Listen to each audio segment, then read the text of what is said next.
Voltamos a apresentar Programa Juliane Ferreira. Olha, amigos, eu falei pra vocês que era rapidinho, ele já chegou, ele já tá aqui pra bater um papo com a gente. Vem pra cá, Sérgio Ferreira. Ele tem o meu mesmo sobrenome, mas não é parente meu. A gente vai falar sobre isso também na entrevista. Dá só uma conferida nesse bate-papo muito bacana aqui no programa Juliane Ferreira com Sérgio Ferreira. Radialista há muito tempo, narrador esportivo também. Atualmente trabalha na Rádio Diplomata FM. Confiram. É com muito carinho que eu estou recebendo hoje a presença de uma pessoa que não só porque a gente trabalha junto, que eu tenho um certo apreço, admiração por ele, mas desde bem antes, né? Um grande nome aí do rádio catarinense, também do rádio gaúcho, né? Porque ele vem do Rio Grande do Sul, ele é natural de lá, assim como muitos amigos que escolheram Brusque para viver. Olha, eu botei até um traje especial, uma saia longa de prenda, para receber o Sérgio Ferreira. Sérgio, é muito feliz de estar recebendo você aqui. Obrigada, em primeiro lugar, pela tua presença. Eu agradeço também pela oportunidade, Juliane. Estamos à disposição para conversar um pouquinho a respeito das coisas do Rio Grande. É isso aí, gente. Por que eu falei que eu tô de prenda? Porque dia 20 de setembro é o dia do gaúcho. Nada mais justo de que homenagear esse povo tão especial para o Brasil. Povo que gosta de trabalhar, povo que tem as suas tradições e respeitam e levam muito a sério quando se dizem tradicionalistas. Sérgio, é verdade esse negócio de que o gaúcho é uma pessoa muito tradicionalista? É verdade. O que se faz é a questão de cultuar, na verdade, as tradições, né, do seu estado. Eu, por exemplo, admiro o povo de Brusque, o povo de Santa Catarina de um modo geral, mas no caso específico, o povo de Brusque hoje, porque também cultua a questão cultural, né, das tradições germânicas, e isso não é diferente da questão do Rio Grande do Sul, né, de cultuar suas tradições, e o povo gaúcho realmente é muito tradicionalista, né, cultua realmente aquilo que ele... Vê que eu estou hoje há 26 anos aqui em Brusque, já estou há mais de 34, 35 anos, acredito, em Santa Catarina, e mesmo assim, muitas das tradições do Rio Grande do Sul a gente ainda continua cultuando. E por que o Sérgio saiu do Rio Grande do Sul? Olha, na verdade, primeiro que a gente tem um plano para a nossa vida e Deus tem outro, né? Então, eu estou cumprindo aquilo que Deus tem para a minha vida. E por isso eu estou em Brusque há 26 anos, eu creio dessa maneira. E, na verdade, o que me motivou a vir para Santa Catarina foi justamente a questão profissional, né? O desejo de continuar na carreira que eu comecei há 37 anos atrás, no rádio. E Santa Catarina oferecia e oferece ainda boas oportunidades para o profissional do rádio, como em outras funções profissionais também, como nós temos em Brusque mesmo grandes exemplos disso, né? Quantos médicos nós temos hoje em Brusque, por exemplo, que são oriundos do Rio Grande do Sul, grandes profissionais da área, professores, enfim, em diversos setores aqui nós vamos encontrar as pessoas oriundas do Rio Grande do Sul, e no rádio não é diferente. Na questão do rádio existe um detalhe importante, que é o fato de o Rio Grande do Sul, isso é reconhecido no Brasil todo, ser, como se diz, um celeiro de radialistas, né? Eu tenho muitos amigos do rádio espalhados pelo Brasil inteiro e que são oriundos lá do Rio Grande do Sul, assim como eu. E o Sérgio vem daquela época mais difícil, né? Que eu faço sempre questão de lembrar. Hoje está muito fácil, né, Sérgio? A gente senta lá nas nossas cadeiras de manhã para apresentar o Jornal da Diplomata, tu como âncora, a Bianca, o Cleito, ou quem estiver na mesa ali cuidando da mesa pra gente, os microfones, ligando, desligando tudo. Tá tudo muito mais fácil, aquele computador na frente dela, mas você vem de uma época um pouco diferente, né? Na verdade, o que acontece?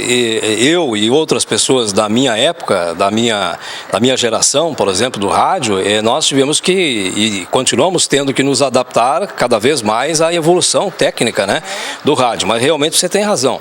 Eu comecei no rádio como profissional em 1977, né? 76, na verdade, mas eu considero 77 porque quando houve a primeira assinatura na minha carteira profissional foi 1º de junho de 1977. Então eu comecei no rádio oficialmente em 1977 E na época, muitos colegas aqui mesmo de Brusque, desse tempo mais antigo, vão lembrar disso, né? Eu sou da época que o comercial, por exemplo, não existia comercial gravado no rádio, né? Muito pouca coisa. O que era de comercial gravado era o chamado jingle, né? Que vinha ainda em 78 rotações ou 45 rotações, né? Em forma de compacto, né? Que a gente chamava na época. E os demais comerciais, o que era de comercial a nível local, a menos que o cliente pagasse uma produção fora, etc., como ainda continua acontecendo hoje, só que evidentemente com uma tecnologia bem mais avançada, né? Mas na época aquele cliente que tinha um poder econômico maior, então mandava produzir alguma coisa fora, então vinha aqueles jingles, né? E o que era de local era feito tudo ao vivo. Nós tínhamos na época o que se chamava de caixinha no estúdio, né? Era uma caixinha como se fosse para quem trabalha em escritório, na época de antes também, né? Se chamava Cardex, isso, né? E é uma caixinha com fichinhas, né? Então cada espaço comercial, por exemplo, o espaço entre 14 e 15 horas, um exemplo assim, ali tinha, vamos supor, 4 intervalos comerciais, então de 15 em 15 minutos você virava a fichinha e entrava nos textos seguintes.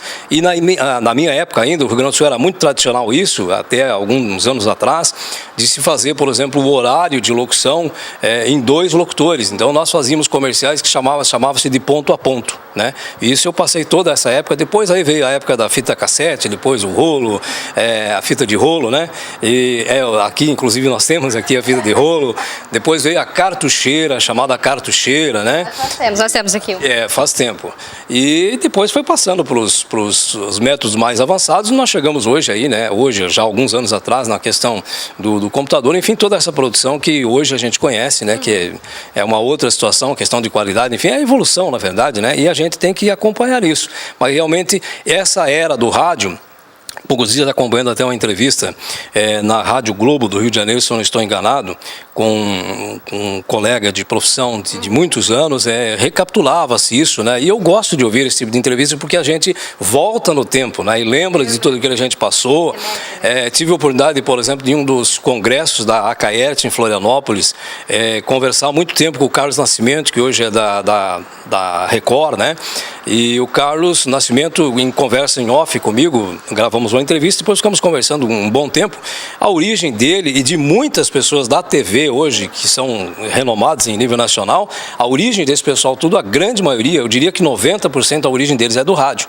E todos passaram, né, aqueles mais antigos, né, como eu, jovens há mais tempo, como eu, assim, eles passaram, na verdade, por essas situações todas, né, para chegar onde chegamos hoje e certamente vamos ficar aí por muitos anos ainda e avançando na situação técnica também, né. E é uma escola, né, Sérgio? Quando a gente se pega em situações aí, aquelas situações mais complicadinhas, a gente se dá bem, porque o ao vivo, ele é uma escola. O Sérgio está aqui há muitos anos, é prova disso. Quando a gente se pega em aquelas situações assim mais complicadinhas, a gente dá um jeitinho, né, dá uma voltinha, mas quem ensina isso tudo é o rádio, o ao vivo, né? Sem dúvida alguma, porque o rádio, na verdade, você depende muito do improviso, né? E eu costumo dizer que a maior escola dentro do rádio é o esporte. É a área esportiva, é a maior escola dentro do rádio. Nosso ex-diretor da Rádio Diplomata, inclusive o Dr. Roberto, sempre nós, nos bate-papos, quando tínhamos, a gente comentava muito sobre isso, que o profissional que passa pela área esportiva do rádio, ele tem uma evolução muito grande, exatamente porque ele desenvolve muito a questão do improviso, né? E eu, como comecei no rádio já como profissional, como repórter esportivo, logo em seguida passei a ser narrador, narrei diversos esportes, principalmente o futebol, mas narrei diversos esportes, e isso dá, na verdade, uma tranquilidade maior. E é claro que o tempo, a experiência, tudo isso vai contando para que você, em determinadas situações, e hoje acontecem situações imprevisíveis, né? Daqui a pouco o computador trava e, enfim, já aconteceu conosco, inclusive na emissora que nós estamos, isso é uma coisa normal, né? A tecnologia é assim mesmo, e de a gente ter que ficar, muitas vezes, alguns minutos, né? Improvisando, 5, 10 minutos se for necessário, falando do improviso. E, na verdade, o público, como o rádio não tem a imagem, né? Hoje até existe algumas situações de imagem, mas como o rádio normalmente não tem a imagem, o público lá fora não tem noção, né? Porque aquilo que a gente procura passar, porque você tem que ser o mais profissional possível, não deixar exatamente transparecer para o público, especialmente na área do jornalismo, né? Quando é um programa de entretenimento, fica até mais fácil. Mas com a área de jornalismo, você tem que improvisar, não deixando transparecer, muitas vezes, para o público lá que está nos ouvindo, né, que isso está acontecendo. Bacana. E o Sérgio, por todo esse tempo de experiência no rádio, já viveu, já viu muita coisa? já sentiu muita coisa também, eu tenho certeza disso, não só no Rio Grande como aqui em Santa Catarina. Sérgio, esse tempo todo aí narrando futebol, você narrou grandes jogos também, é claro, além dos nossos amadores aqui de Brusque também, que tu cobriu por muito tempo, mas eu queria que você contasse um pouco dessa experiência pra gente. Olha, eu agradeço a Deus por todas as oportunidades que eu tenho na vida. E eu costumo dizer o seguinte, que oportunidade a gente não perde, né? No Rio Grande do Sul, inclusive, tem um ditado gaúcho que diz assim que o cavalo encilhado passa uma vez só. Tem um parecido. Então você tem que aproveitar. Surgiu a oportunidade e é o que eu procurei fazer desde o início da minha carreira, né? Tudo que determinava que eu fizesse dentro da emissora, se fosse redigir uma nota de falecimento, uma nota de esportes, uma nota, eu ia lá e estava cumprindo aquilo e fazendo. E foi dessa forma que eu fui aprendendo. Eu aprendi fazendo, na verdade, né? Não sei tudo, evidentemente, não sou o melhor, não sou o cara, não, longe de mim essa pretensão, tenho muito que aprender ainda, com certeza, no rádio, enfim, de um modo geral na comunicação, mas realmente isso é importante, essa questão aí de a gente se preparar aprendendo é muito importante. E o esporte, como eu disse, então é um carro-chefe, né? Dentro do setor de comunicação. Os narradores de televisão, por exemplo, hoje a grande maioria, Luiz Roberto, por exemplo, era um grande narrador da Rádio Globo de São Paulo, hoje está na TV Globo, e outros tantos aí que passaram também pelo rádio, né? O Nivaldo Prieto, enfim, todo esse pessoal, na verdade, aqui em Santa Catarina, gente que são amigos nossos, inclusive, que passaram, o Mário Mota, por exemplo, que é da RBS, é meu amigo, inclusive, particular, até posso dizer isso, né, de muitos anos de acompanhar futebol.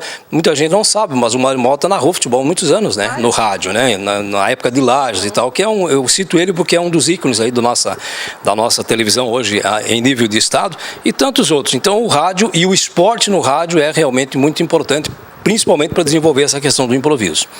E me diz uma coisa, no Rio Grande do Sul, quando a gente fala em carne, churrasco, um bom churrasco, né?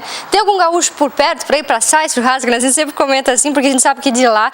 Por que o churrasco gaúcho é tão bom, Sérgio? Qual é o segredo? Não sei se tu vai querer contar aqui também, né? Olha, na verdade, como o chimarrão, né, o churrasco tem os seus segredos. Mas toda a culinária, ela tem o segredo particular daquele que prepara também. Tem esse detalhe, né? Então, por exemplo, aqui o pessoal tem o hábito de saborear o churrasco da forma como eles costumam fazer aqui, que é uma tradição até, eu não sei se eu vou falar corretamente aqui não, mas se não tiver o telespectador que me perdoe, é uma tradição mais da linha alemã, me parece isso, né? Embora o churrasco não seja origem alemã, ele seja lá da origem realmente do Rio Grande do Sul, mas enfim, muito gostoso, por sinal, aquilo que é feito aqui, mas é um outro tempero, uma outra forma de preparar. No Rio Grande do Sul é diferente, é o próprio corte da carne, por exemplo, para o churrasco, ele já é totalmente diferente daqui. Se você, por exemplo, aqui em Brusque, for pedir determinado corte de carne num açougue ou num supermercado, enfim, a não ser que o açougueiro seja oriundo de lá, ou do oeste catarinense, do Planalto, senão ele não vai conhecer, ele não vai saber. Como também, se você chegar no Rio Grande do Sul e pedir um corte de carne, como é feito aqui, com o nome que se tem aqui naquela carne, não vai achar. Por exemplo, a alcatra, o filé duplo, que vocês aqui de Brusque, nós, né, que eu estou aqui hoje há 26 anos, me considero até, eu digo que eu sou cataúcho, né, metade catarina e metade gaúcho pelos anos que eu estou aqui. 52 anos, né, 54 anos de idade e mais da metade em Santa Catarina. Então, realmente, eu sou cataúcho. Mas essa questão do churrasco, realmente, é assim, eu acho que é não só o churrasco, como toda a comida, o próprio chimarrão, tem o detalhe de cada um. Eu particularmente, quando vou preparar o churrasco, eu gosto de fazer um contrafilé inteiro, né? Não cortado em chuleta, como nós chamamos no Rio Grande do Sul, que é o que eu ia dizer anteriormente, que o alcatra, o filé duplo daqui, né? Lá a gente pede como chuleta, né? O filé simples. Lá é chuleta, o nome disso, aquele corte ali, né? Mas lá se assa essa carne, por exemplo, o contrafilé se faz ele inteiro, lá inclusive com aquele osso que ele aparece, ele vem inteiro. Aí você faz ele no espeto. E o tempero, eu particularmente que gosto de usar, é simplesmente o alho e o sal. Somente isso no churrasco que eu tempero. Embora eu goste do outro tempero também, que é a origem daqui, com aquele molho de cebola, etc. Também foi gostoso. Ela tá até com vontade já de comer um churrasco aqui, me parece, né? Vocês não estão entendendo. Ele está me devendo, né? Ele vira e mexe, ele comenta lá na rádio, assim, nos bastidores, eu vou preparar. Vai preparar ou não vai? Vamos. Eu tô curiosa. Vamos preparar. E o dia que nós fizermos, vamos fazer dessa forma para que vocês, né, os amigos, meus companheiros, meus colegas ali da área de jornalismo da rádio, né, e algumas outras pessoas que talvez estarão conosco, né, vão saborear o churrasco com esse tempero, dessa forma de fazer. E o churrasco fogo de chão também, que é originário também de lá, né? Muito antigamente e até hoje, lá no Rio Grande do Sul se mantém essa tradição. Por exemplo, aqui nós temos as festas de igreja, notadamente da comunidade católica, até mesmo da comunidade luterana, né, que tem o hábito de fazer as festas. O churrasco, como é preparado aqui. Lá no Rio Grande do Sul, se você for a uma festa de uma comunidade católica ou comunidade luterana, você vai observar ali que o churrasco é feito no espeto, e o espeto é de madeira, inclusive. Sim, exatamente. Eu lembro dessa parte do espeto de madeira. Bom, gente, vocês sabem que nós trouxemos o Sérgio aqui para bater esse papo, mas especialmente falar de toda a sua tradição, sua paixão pelo seu estado de origem. O Sérgio, que vem lá de Santo Ângelo. Temos mais algumas pessoas de Santo Ângelo também em Brusque. Fica aqui o nosso abraço, nosso carinho para todos vocês. Mas lá no Rio Grande, uma das coisas que me admira também daquele estado é essa semana, né, em comemoração ao Rio Grande do Sul, aos seus moradores, a Semana Farroupilha, né, Sérgio? Semana Farroupilha comemora-se anualmente lá no Rio Grande do Sul, nesta época do ano, né, porque ela fecha, na verdade, dia 20, que é chamado Dia do Gaúcho. Né? Então, durante a semana anterior, é comemorado de tal forma a Semana Farroupilha no Rio Grande do Sul, não só em eventos organizados, etc., como também a própria tradição faz com que, por exemplo, funcionários de agências bancárias, eles atendem os clientes piochados, né? Como nós dissemos lá, as atendentes, né, vestidas de prenda, né? Sério? É sério. Coisa linda. É sério, é vestida de prenda, o atendente vestido ali com a sua pilcha gaúcha também, bombacha, bota ou uma alpargata. Os trajes típicos. Os trajes típicos do Rio Grande do Sul. Então isso ajuda também a manter a tradição do Rio Grande do Sul. E a Semana Farroupilha se desenvolve em todas as cidades. Dia 20 acontece o desfile Farroupilha, que se chama, né, onde os CTGs vão ali, apresentam as suas tradições, as suas danças, enfim, o folclore, na verdade, do Rio Grande do Sul, né? Abrilhantado, é claro, pela música tradicionalista e pela música nativa, da qual eu também sou fã, diga-se de passagem, e tive a oportunidade durante todos esses anos de conhecer, inclusive, muita gente famosa da música nativista do Rio Grande do Sul, né? Assim como também, como disse para você anteriormente, do rádio e do esporte de um modo geral. Pois é, o Sérgio comentou essa questão do CTG. Eu não sei nas outras regiões do Brasil, mas pelo menos lá no meu, costumo falar do meu, porque eu gosto muito também do meu Paraná. Aqui em Santa Catarina também já tive a oportunidade de ver que alguns lugares têm, claro, no Rio Grande do Sul, que tem os conhecidos CTGs, que significa Centro de Tradições Gaúchas, né, Sérgio? Isso é de lá, é um pedacinho do Rio Grande do Sul em cada cidade aqui da nossa região do sul do Brasil, né? Exatamente. O CTG, lá no Rio Grande do Sul, existe inclusive o chamado MTG, que é o Movimento Tradicionalista Gaúcho, do qual os CTGs são afiliados, né? Não todos, evidentemente, mas a grande maioria. E existem ali regulamentos, regimentos que regem, inclusive, a própria utilização dessas entidades gaúchas para a realização de eventos, etc., né? E onde se realmente procura manter a tradição.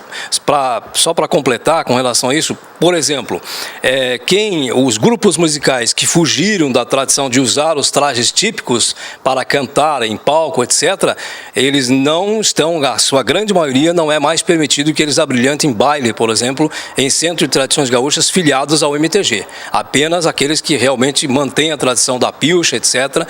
Isso já há muito tempo, isso virou lei, inclusive no Rio Grande do Sul, essa questão da pilcha. Então, é a prova de que realmente se mantém a tradição. Mas isso é bom, se não tiver uma regra, né, gente, não dá para manter. Bom, fica aqui o meu agradecimento ao Sérgio, a sua visita, ao seu bate-papo. Eu já comentei contigo anteriormente que estava tempo que eu queria que tu viesse aqui para a gente conversar um pouco.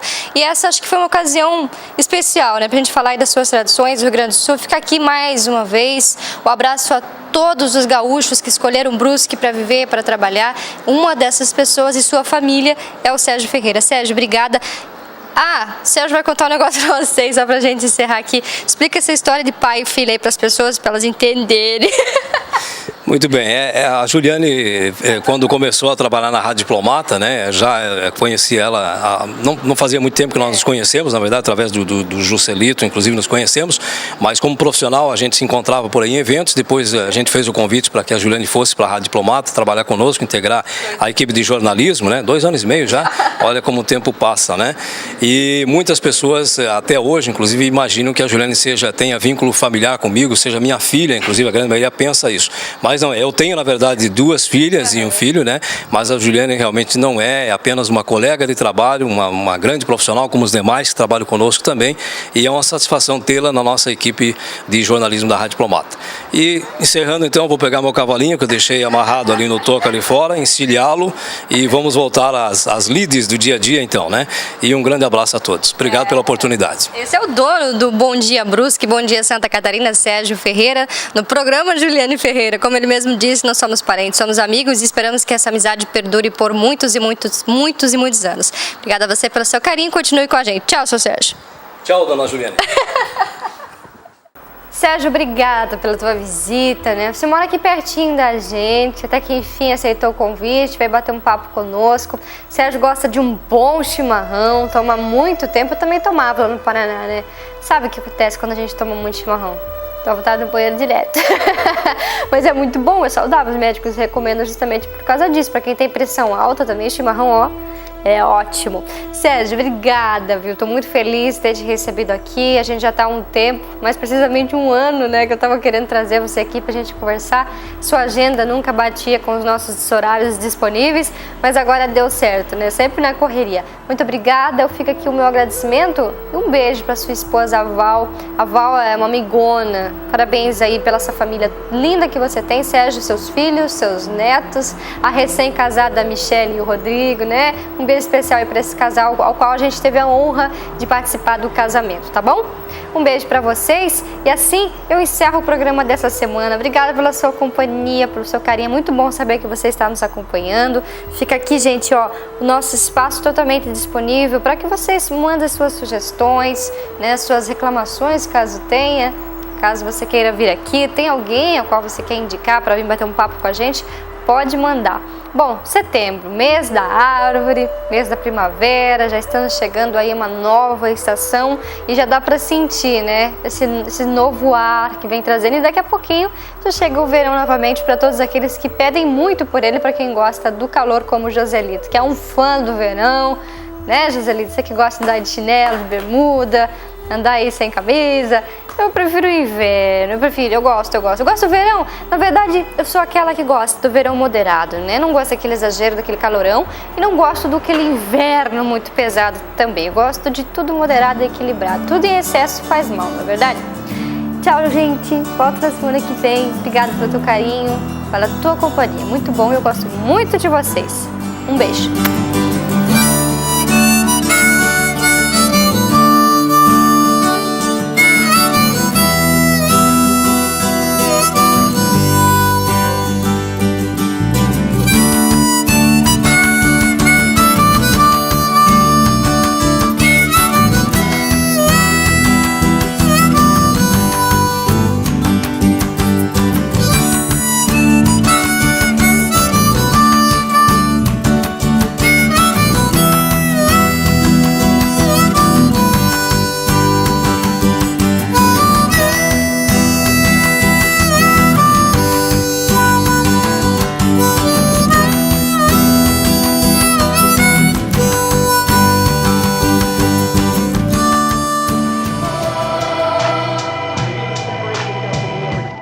Programa Juliane Ferreira.